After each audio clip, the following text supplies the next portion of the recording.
Баршаңызға сәлем, сіздермен бірге бүгін пирожный дайындайтын боламыз.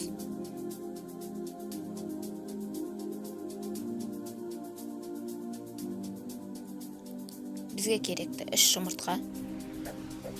Оны жақсылап миксерлеп аламыз. Оның үстіне 100 грамм қант қосамыз.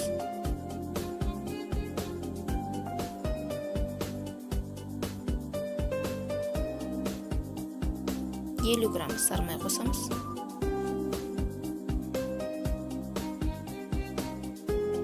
Бір стакан сүт қосамыз. Осының барлығын жақсылап миксерлеп аламыз. Үстіне ұн қосамыз. Бір ас қасық қопсытқыш қосамыз. Електен өткізіп аламыз.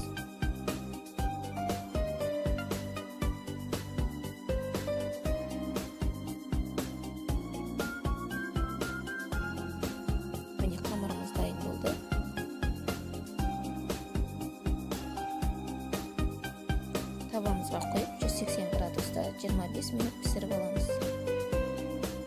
Ары қарай кремімізді дайындаймыз. Бізге керекті сливки. Сливкенің үстіне кілегей қосамыз. Жақсылап миксерлеп аламыз.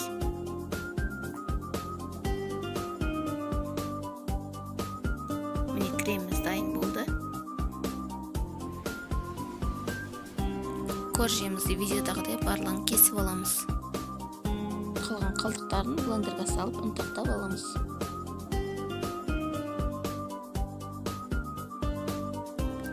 Видеодағыдай пирожныларымызды бір-біріне біріктіреміз.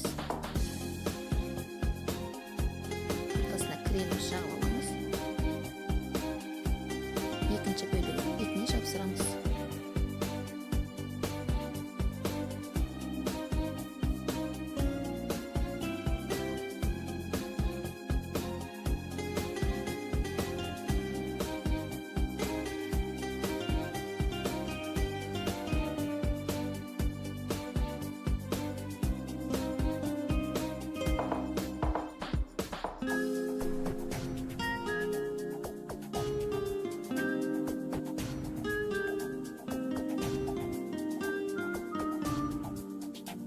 Пирожныларымыз дайын болды.